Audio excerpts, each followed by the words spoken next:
ರಾಜ್ಯ ಕಾಂಗ್ರೆಸ್ನಲ್ಲಿ ಒಂದು ದೊಡ್ಡ ಬಿರುಗಾಳಿ ಬೀಸುತ್ತೆ, ಯಾವಾಗ ಬೀಸುತ್ತೆ ಅಂತ ಎಲ್ಲ ಕಾಯ್ಕೊಂಡು ಕೂತಿದ್ರು. ಸ್ವಲ್ಪ ಮಟ್ಟಿಗೆ ಅದು ತಣ್ಣಗಾಗಿತ್ತಲ್ಲ, ಹಂಗಾಗೆಲ್ಲ ಮುಗಿತೇನೋ ಅಂತ ಅನ್ಕೊಂಡಿದ್ರು. ಆದ್ರೆ ಇದೀಗ ಮತ್ತೊಮ್ಮೆ ಪಟ್ಟದ ಫೈಟ್ ಶುರು ಆಗ್ಬಿಟ್ಟಿದೆ.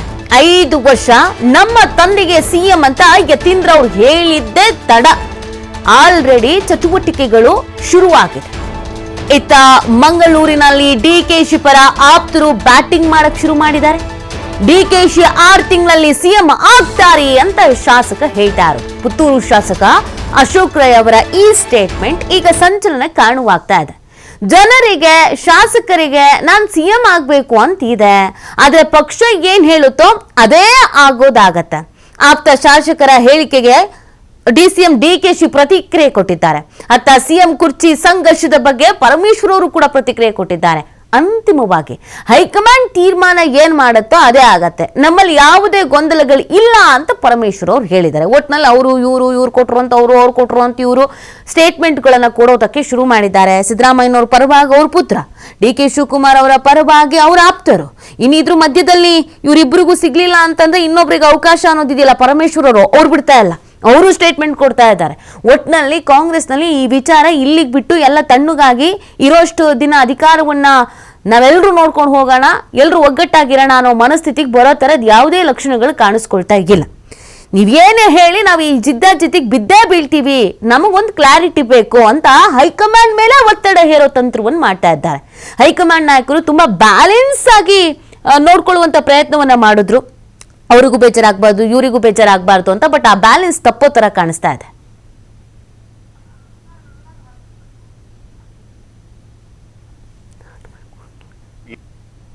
ನನಗೆ ಗೊತ್ತಿರೋಂಗೆ ರಾಜಕೀಯ ವಲಯದಲ್ಲಿ ಯಾರು ಅದ್ರ ಬಗ್ಗೆ ಚರ್ಚೆ ಮಾಡ್ತಿಲ್ಲ. ಈಗ ಅದು ಸೆಟಲ್ಡ್ ವಿಷಯ. ಈಗ ಸದ್ಯಕ್ಕಂತೂ ಹಾಗೆ ಅನಿಸಿದೆ ಅಲ್ಲ. ಈಗ ಯಾರು ಕೂಡ ಸಿದ್ದರಾಮಯ್ಯ ತೆಗಿತೀವಿ ಅಂತ ಯಾರು ಕೂಡ ಹೇಳಿಲ್ಲ. ಹೈಕಮಾಂಡ್ ಅವರು ಕೂಡ ಏನ್ ತೆಗಿಬೇಕು ಅಂತ ಬೇಡಿಕೆ ಕೊಡ್ತಾ ಇದ್ರು, ಅದಕ್ಕೇನು ಮನ್ನಣೆ ಕೊಟ್ಟಿಲ್ಲ. ಸೊ ಹಾಗಾಗಿ ನನ್ನ ಪ್ರಕಾರ 5 ವರ್ಷ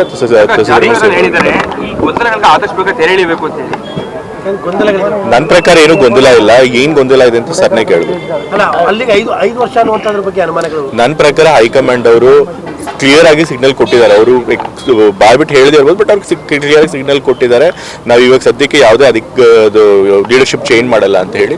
ಸೊ ಹಾಗಾಗಿ 5 ವರ್ಷ ಸಿದ್ದರಾಮಯ್ಯ ಅವರು ಮುಖ್ಯಮಂತ್ರಿಗಳಾಗಿರ್ತಾರೆ ಅಂತ ನಾನು ನಂಬ್ತೀನಿ. ನನಗೆ ಗೊತ್ತಿರೋಂಗೆ ರಾಜಕೀಯ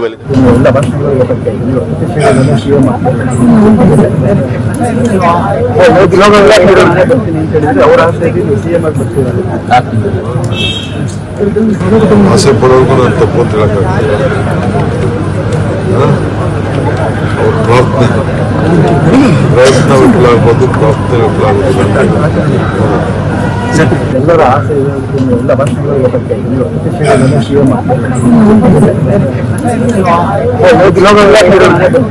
ಅವರ ಆಸೆಗೆ ಸಿಎಂ ಆಗಿ ಬರ್ತಿದ್ದಾರೆ. ಅವ್ರಿಗೇನು ಮಾಹಿತಿ ಇದೆ ಆ ಆಧಾರದ ಮೇಲೆ ಹೇಳಿರ್ತಾರೆ. ನಾವು ಯಾವಾಗಲೂ ಹೇಳೋದೇನು ಅಂತ ಹೇಳಿದ್ರೆ, ನಮ್ಮ ಹೈಕಮಾಂಡ್ನವ್ರು ಏನು ತೀರ್ಮಾನ ಮಾಡ್ತಾರೋ ಅಂತಿಮವಾಗಿ ಅದೇ ಫೈನಲ್ಲು. ನಾನು ಹೇಳಿದ್ದು, ನೀವು ಹೇಳಿದ್ದು. ಈ ಬಗ್ಗೆ ಮತ್ತಷ್ಟು ಮಾಹಿತಿಯನ್ನು ನೀಡ್ತಾರೆ ನಮ್ಮ ಪ್ರತಿನಿಧಿ ಶಿವು ಲೈವ್ ನಲ್ಲಿ ಜಾಯಿನ್ ಆಗ್ತಾ ಇದ್ದಾರೆ. ಶಿವು, ಹೈಕಮಾಂಡ್ ನಾಯಕರು ಬಹಳ ಬ್ಯಾಲೆನ್ಸ್ಡ್ ಆಗಿ ತೆಗೆದುಕೊಂಡು ಹೋಗೋ ಪ್ರಯತ್ನವನ್ನ ಪಟ್ಟರು ಇಲ್ಲಿ ತನಕ. ಈ ಕಡೆ ಸಿದ್ದರಾಮಯ್ಯನವರು ಅನ್ನೋದು ಬೇಡ, ಆ ಕಡೆ ಡಿ.ಕೆ. ಶಿವಕುಮಾರ್ ಅನ್ನೋದು ಬೇಡ, ಅವ್ರವ್ರ ಬಣಕ್ ಬೇಜಾರಾಗದ ಬೇಡ, ಎಷ್ಟು ದಿನ ಆಗುತ್ತೋ ಅಷ್ಟು ದಿನ ತಳ್ಳೋಣ ಅಂತ.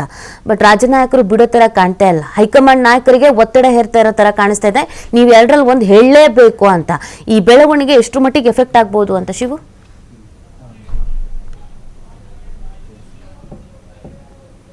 ರೀತಿ ಕಳೆದ 1.5 ತಿಂಗಳಿಂದ ಎಲ್ಲವೂ ಕೂಡ ಸೈಲೆಂಟ್ ಆಗಿತ್ತು. ನಾಯಕತ್ವ ಬದಲಾವಣೆ ವಿಚಾರದಲ್ಲಿ ಯಾರು ಕೂಡ ಹೇಳಿಕೆಗಳನ್ನು ಕೊಡ್ತಾ ಇರಲಿಲ್ಲ. ಅಧಿವೇಶನ ಕೂಡ ಬಂತು, ಅಲ್ಲಿಗೆ ತಟಸ್ಥವಾಗಿತ್ತು. ಕಲಾಪ ಮುಗಿತಿದ್ದ ಹಾಗೆ ಈಗ ಮತ್ತೆ ನಾಯಕತ್ವ ಬದಲಾವಣೆಯ ವಿಚಾರಗಳು ಈಗ ಅಲ್ಲಲ್ಲೇ ಚರ್ಚೆಗೆ ಶುರುವಾಗಿದೆ. ಕೆಲವು ಸಮುದಾಯವಾರು ಸಭೆಗಳು ಕೂಡ ಈಗ ಪ್ರಾರಂಭವಾಗಿದೆ. ಯಾವಾಗ ನಿನ್ನೆ ಯತೀಂದ್ರ ಸಿದ್ದರಾಮಯ್ಯ ಅವರು ಮೈಸೂರಿನಲ್ಲಿ ಹೇಳಿಕೆಯನ್ನು ಕೊಟ್ಟರು, ನಮ್ಮ ತಂದೆಯವರೇ 5 ವರ್ಷ ಮುಖ್ಯಮಂತ್ರಿಗಳಾಗಿರ್ತಾರೆ, ಹೈಕಮಾಂಡ್ನಿಂದ ಇದಕ್ಕೆ ಗ್ರೀನ್ ಸಿಗ್ನಲ್ ಸಿಕ್ಕಿದೆ, ಎಲ್ಲವೂ ಕೂಡ ಅಲ್ಲಿಗೆ ಮುಗಿದಿದೆ ಅನ್ನುವಂಥ ಅರ್ಥದಲ್ಲಿ ಅವರು ಹೇಳಿಕೆಯನ್ನು ಕೊಟ್ಟಿದ್ರು. ಇದಕ್ಕೆ ಡಿ.ಕೆ. ಶಿವಕುಮಾರ್ ಅವರು ಕೂಡ ತಿರುಗೇಟನ್ನು ಕೊಟ್ಟಿದ್ರು, ನಮ್ಮ ಹೈಕಮಾಂಡ್ ಯತೀಂದ್ರ ಅವರೇ ಅಂತೇಳಿ. ಸೊ ಅದಾದ ನಂತರ ಈಗ ಶಾಸಕರುಗಳು ಕೂಡ ಹೇಳಿಕೆಗಳ ಮೇಲೆ ಹೇಳಿಕೆಗಳನ್ನು ಕೊಡೋದಕ್ಕೆ ಶುರುವಾಗಿದ್ದಾರೆ. ಒಂದು ಕಡೆ ಡಿ.ಕೆ. ಶಿವಕುಮಾರ್ ಅವರ ಆಪ್ತ ಶಾಸಕರು ಕೂಡ ಇದರ ಬಗ್ಗೆ ಸ್ಟೇಟ್ಮೆಂಟ್ಗಳನ್ನು ಕೊಡ್ತಾ ಇದ್ದಾರೆ. ಅಶೋಕ್ ರೈ ಅವರು ಕೂಡ ಈಗ ನೆಕ್ಸ್ಟ್ 6 ತಿಂಗಳ ಒಳಗೆ ಡಿ ಕೆ ಶಿವಕುಮಾರ್ ಅವರು ಮುಖ್ಯಮಂತ್ರಿ ಆಗ್ತಾರೆ ಅನ್ನುವಂಥ ಹೇಳಿಕೆಯನ್ನು ಅವರು ಕೊಟ್ಟಿದ್ದಾರೆ. ಇನ್ನೊಂದು ಕಡೆ ಜಯಚಂದ್ರ ಅವರು ಇದನ್ನ ವರಿಷ್ಠರು ತೀರ್ಮಾನವನ್ನ ಮಾಡ್ತಾರೆ. ಹೈಕಮಾಂಡ್ ನಾಯಕರು ಇದನ್ನ CM ಬದಲಾವಣೆಯನ್ನ ಮಾಡಬೇಕಾ ಅಥವಾ ಸಂಪುಟ ಪುನಾರಚನೆಯನ್ನ ಮಾಡಬೇಕಾ ಅನ್ನುವಂಥ ನಿರ್ಧಾರವನ್ನ ಹೈಕಮಾಂಡ್ ತೆಗೆದುಕೊಳ್ಬೇಕಾಗತ್ತೆ ಅಂತೇಳಿ ಜಯಚಂದ್ರ ಅವರು ಕೂಡ ಈಗ ಅಷ್ಟೇ ಮಾತನಾಡಿದ್ದಾರೆ.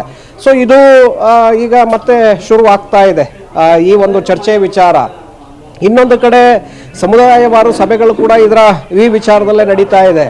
ಯಾವ ಸದನ ಮುಗಿತಿದ್ದಾಗೆ ಈ ವಿಚಾರಗಳು ಚರ್ಚೆಗೆ ಬರಬಹುದು ಅನ್ನುವಂಥ ನಿಟ್ಟಿನಲ್ಲೇ ಈಗ ಒಂದು ಕಡೆ ದಲಿತ CM ವಿಚಾರವೂ ಕೂಡ ಮುನ್ನೆಲೆಗೆ ಬರ್ತಾ ಇದೆ. ಪರಮೇಶ್ವರ್ ಅವರು ಕೂಡ ಸಚಿವರು ಶಾಸಕರ ಜೊತೆ ದಲಿತ ಸಮುದಾಯದ ಸಚಿವರು ಶಾಸಕರ ಜೊತೆ ಮೊನ್ನೆ ಖಾಸಗಿ ಹೋಟೆಲ್ನಲ್ಲಿ ಸಭೆಯನ್ನ ಮಾಡ್ತಾರೆ. ಪರಮೇಶ್ವರ್ ಅವರು ದಲಿತ CM ಕೂಗನ್ನ ಇಡೀ ರಾಜ್ಯದಲ್ಲಿ ಹೆಚ್ಚು ಪ್ರವೋಕ್ ಮಾಡಬೇಕು ಅನ್ನುವಂಥ ನಿಟ್ಟಿನಲ್ಲಿ ಅವರು ಕೂಡ ಕಾರ್ಯಪ್ರವೃತ್ತರಾಗಿದ್ದಾರೆ. ಕೆಲವು ರೂಪುರೇಷೆಗಳನ್ನು ಕೂಡ ಈಗಾಗಲೇ ಮಾಡ್ಕೊಳ್ತಾ ಇದ್ದಾರೆ. ಇದರ ಜೊತೆಗೆ ಲಿಂಗಾಯತ ಸಮುದಾಯದಿಂದಲೂ ಕೂಡ ಸಮುದಾಯದ ಸಮಸ್ಯೆಗಳನ್ನು ಆಲಿಸ್ತೇವೆ ಅನ್ನುವಂಥ ನಿಟ್ಟಿನಲ್ಲಿ MB ಪಾಟೀಲ್, ಈಶ್ವರ್ ಖಂಡ್ರೆ, ಶರಣ್ ಪ್ರಕಾಶ್ ಪಾಟೀಲ್ ಅವರ ನೇತೃತ್ವದಲ್ಲಿ ಶಾಸಕರ ಸಭೆ ಕೂಡ ಆಗತ್ತೆ.